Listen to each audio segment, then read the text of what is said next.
दर्द सहा हूँ मैं, हर ठोकर खाया हूँ। हर दर्द सहा हूँ मैं, हर ठोकर खाया हूँ। फूलों ने हमें चोट दे दिया, इसलिए आज कांटों से ही दिल लगाया हूँ, कांटों से ही दिल लगाया हूँ।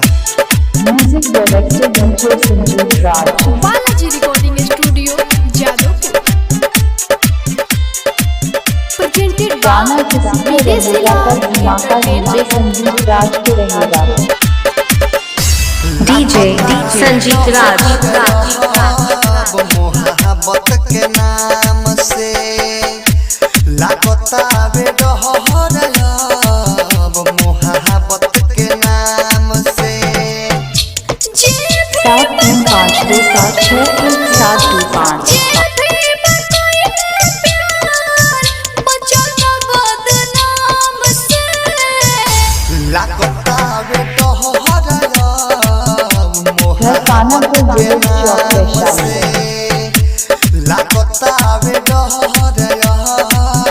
मोहब्बत के नाम से।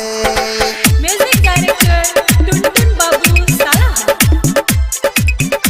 Presented by Videshi Lal DJ Sanjeev Raj के recording studio Hajipur Nanar Vaishali. DJ Sanjeev राज।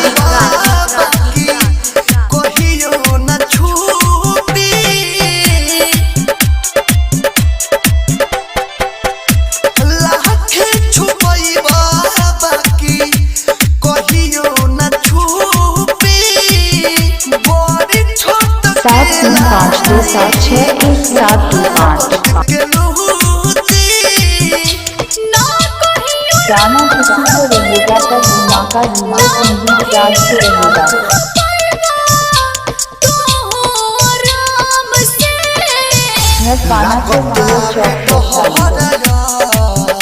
मोहब्बत के नाम से लागता बेडर, मोहब्बत के नाम से।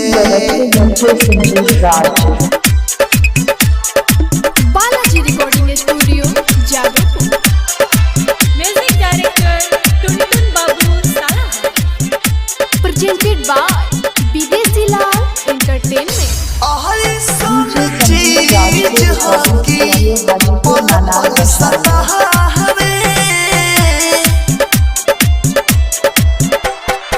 डीजे संजीव राज।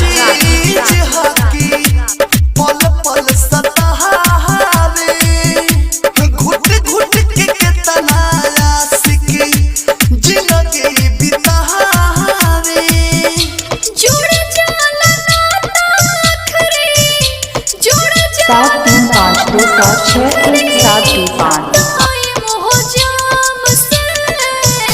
लागता बेडहर, मोहब्बत के नाम से।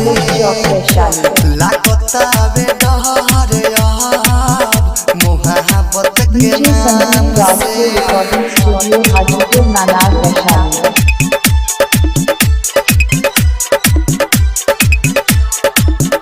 म्यूजिक डायरेक्टर संजीव राज, टुनटुन बाबू साला।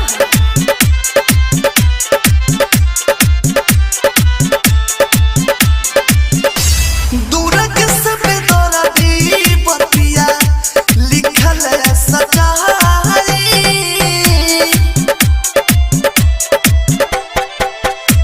डीजे संजीव राज।